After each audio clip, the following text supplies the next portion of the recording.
যোজনার টাকা কেন্দ্র সরকার আটকে রেখেছে। এখনো পর্যন্ত আমাদের আবাস যোজনার টাকা 2020 সালের পর থেকে দেয়নি। আমার মমতা বন্দ্যোপাধ্যায় ঘোষণা করেছেন যাদের লিস্টে নাম আছে আর লিস্টের নাম থাকলেও যারা গরিব ঘর পাওয়ার উপযুক্ত তাদেরকে ঘর দেওয়া হবে। কেন্দ্রের টাকার দরকার নেই।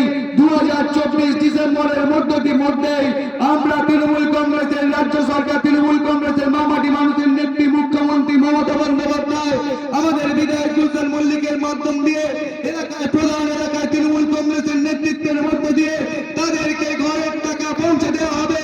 আমি এখানে দাঁড়িয়ে ঘোষণা করছি যাদের ঘর পাওয়ার যোগ্য তারা অন্য কোনোভাবে নয়, আমাদের তৃণমূল কংগ্রেসের নেতৃত্ব যারা দেয় তাদের মধ্য দিয়ে ঘর পাবে।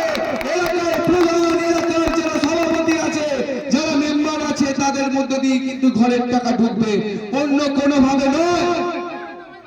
আমি আর একটা জিনিস এখানে মাইকে হয়তো ঘোষণা করা ঠিক হবে কি জানি না, কিন্তু আমি বলতে চাই এলাকায় যারা তৃণমূল কংগ্রেস করবে তারা কিন্তু তৃণমূল কংগ্রেসের সরকারের যা যা পরিষেবা আছে তারা পাবে।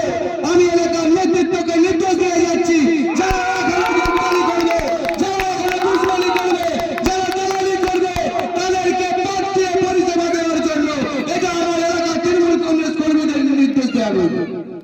যাই হোক, আপনারা কিন্তু যার কথা শুনবার জন্য অপেক্ষা করে আছেন আমাদের প্রিয় বিধায়ক স্যার, আমাদের অভিভাবক উপস্থিত আছেন।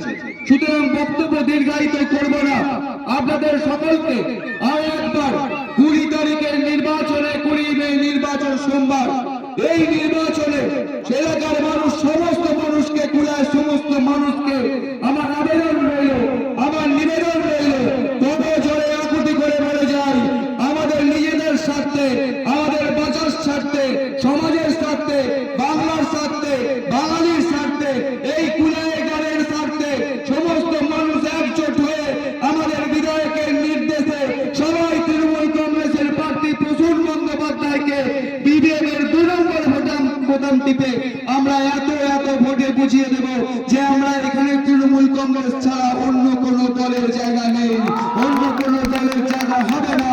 এই কুলাই ছিল তৃণমূল কংগ্রেসের দুর্গ, আগামী দিনেও দুর্গ থাকবে। এই আহ্বান রেখে আপনাদেরকে আমি আবার সবাইকে এখানে উপস্থিত হওয়ার জন্য সালাম প্রণাম জানিয়ে আমার মাইক্রোফোনের আওয়াজ যারা শুনতে পাচ্ছেন তাদের প্রত্যেককে, বড়দেরকে সালাম প্রণাম এবং ছোটদেরকে আমার ভালোবাসা জানিয়ে শেষ করছি। জয় হিন্দ, বন্দে মাতরম, তৃণমূল কংগ্রেস জিন্দাবাদ, মমতা ব্যানার্জি জিন্দাবাদ, গুলশান মল্লিক জিন্দাবাদ।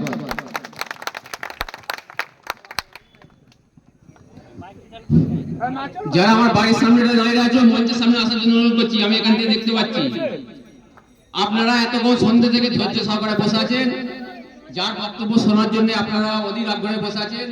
সেই 5 লাখ জনপ্রিয় বিধায়ক,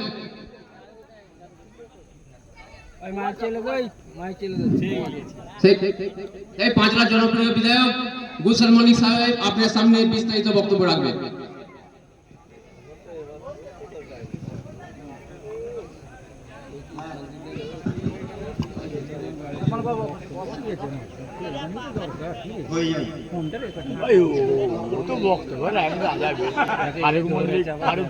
আজকে এই পথসভা প্রিয় সভাপতি আমাদের এই এলাকার প্রাক্তন মেম্বার মাহমুদ আছে এখানে, আপনাদের অঞ্চল থেকে, আপনাদের অঞ্চলের তৃণমূল কংগ্রেসের সভাপতি গুরুদাস চ্যাটার্জি আছে, এই এলাকার সম্মানীয় প্রধান সাহেব রুহুল আমিন, উপপ্রধান আছে মানস করাতি, আমাদের প্রভাস নস্কর আপনাদের বেলডুবি থেকে নির্বাচিত 5 লাখ পঞ্চায়েত সমিতি শিক্ষার কর্মদক্ষ, সাবির আছে আপনাদের অঞ্চল থেকে পঞ্চায়েত সমিতির সদস্য নির্বাচিত, আরো আমাদের কুলাই বা আমাদের সম্মানীয় নেতৃবৃন্দ রয়েছে। সামনে আছে তৃণমূল কংগ্রেসের সম্মানীয় নেতৃবৃন্দ এবং এখানে সংগ্রামী বন্ধু ভাই এবং দাদারা। আজকে সভা অনেকক্ষণ ধরে চলছে। আজকে আপনাদের এই বুথের মিটিং, এই বুথের সব মানুষ কোথায় গেল গো? এত মানুষ সব তৃণমূলে জয়েন করলো আর করলো, সবাই কোথায় গেল?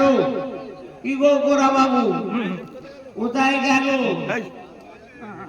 সব আছে, কবে সব ভোটের পরে আসবে নাকি? ঠিক আছে, তাই হবে, ব্যালেটে প্রমাণ হবে, তাই হবে।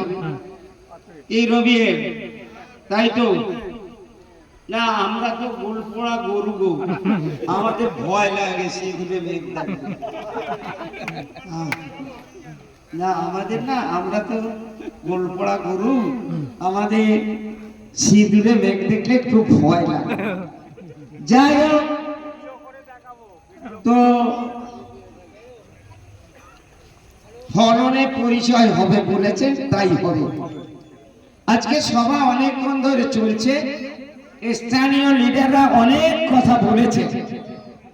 আজকে ওই আমাদের জেলা পরিষদের সদস্য বাবু এসে গেছে, হীরা আমাদের সহসভাপতি পাঁচড়া বিধানসভা কেন্দ্রের যুব তৃণমূলের এবং উনি পাঁচড়ার উপপ্রধান, উনি এসেছেন।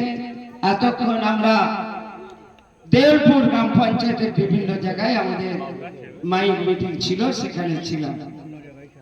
আজকে তাদেরকে মঞ্চে আসার জন্য বলছি। আজকে সভা অনেকক্ষণ ধরে চলছে, বক্তা আরো এসে গেছে। আজকে এই নির্বাচন কেন এবং কিসের জন্য আপনারা নিশ্চয়ই জানেন। এই নির্বাচন ভারতবর্ষ আগামী দিনে থাকবে কি থাকবে না, ভারতবর্ষের মানুষ ঠিক জায়গায় থাকবে কি থাকবে না, সেই নির্বাচন। আজকে এমন একটা ঝঞ্ঝটিয়া পার্টি ভারতবর্ষের বুকে রাজত্ব করছে। এই নরেন্দ্র মোদী, অমিত শাহরা মিথ্যাবাদ বারো। ভারতবর্ষের বুকে অনেক প্রধানমন্ত্রী জন্মেছে, এত মিথ্যাবাদী প্রধানমন্ত্রী ভারতবর্ষে জন্মায়নি। ইন্দিরা গান্ধী জাতীয় নেত্রী ছিল, কংগ্রেসের প্রধানমন্ত্রী ছিল, তাকে দেশের জন্য প্রাণ দিতে হয়েছে। রাজীব গান্ধী প্রধানমন্ত্রী ছিল, তাকে দেশের জন্য প্রাণ দিতে হয়েছে। নরসিংহ রাও থেকে আরম্ভ করে মনমোহন সিং থেকে কত প্রধানমন্ত্রী ভারতবর্ষ দিয়ে বইছিল। আর আজকে এমন একটা প্রধানমন্ত্রী জন্মেছে খালি চারিদিকে অশান্তি লাগিয়ে দিচ্ছে। আজকে এই প্রধানমন্ত্রী অমিত শাহ, স্বরাষ্ট্রমন্ত্রী, আজকে ঘোষণা করেছে যে আমি দেশে এনআরসি করবই করব।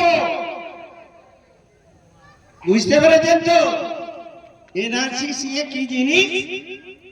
আসামের মানুষের থেকে খোঁজ নেবে। আসামের মানুষ এই বিকিয়াকলায় আছে, আসামের মানুষ লেদারে ব্যবসা করে। বাবলু পুরকাইতকে জিজ্ঞাসা করবে, ওই গালওয়ান পাড়ার কাছে বাড়ি।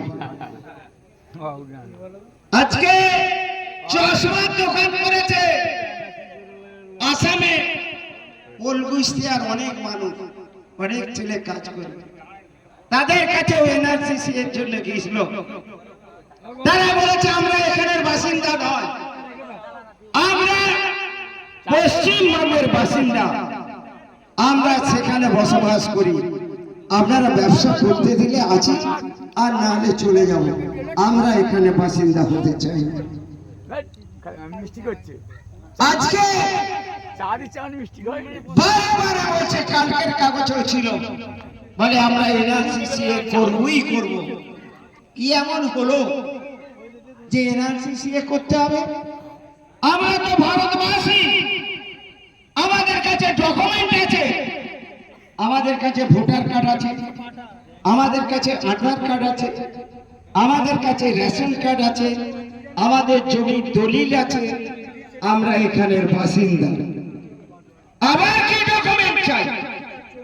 আজকে কেন্দ্রীয় সরকারের যদি ক্ষমতায় আসে, নরেন্দ্র মোদী যদি ক্ষমতায় আসে, আগামী দিনে বাড়ি বাড়ি আসবে, এসে একটা ফর্ম নিয়ে বলবে সই করো, আর voter card, Aadhaar card, PAN card, ration card যা আছে তো নিয়ে চলে যাবে, আর বলবে একটা ডেট দেবে, এই দিনে নোটিশ আসবে আপনার কাছে, আপনি সেই দিনে সেই ক্যাম্পে হাজির হবে, বলবেন উপযুক্ত ডকুমেন্ট নিয়ে আসুন। ডকুমেন্টটা কি? সর্বপ্রথম বলবে ব্রিটিশের আমলের দলিল আছে, সিএস পর্চা আছে, আরএস পর্চা আছে,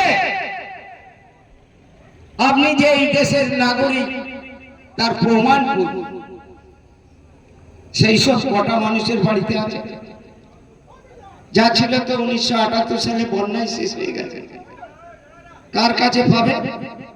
আজকে আসামের মানুষ, আসামের বাঙালিরা খবরের কাগজে লিখেছে কদিন আগে, বর্তমান পেপারে বলছে বাংলার বাঙালিদের ঘরে সাবধান করছে যে আপনারা এই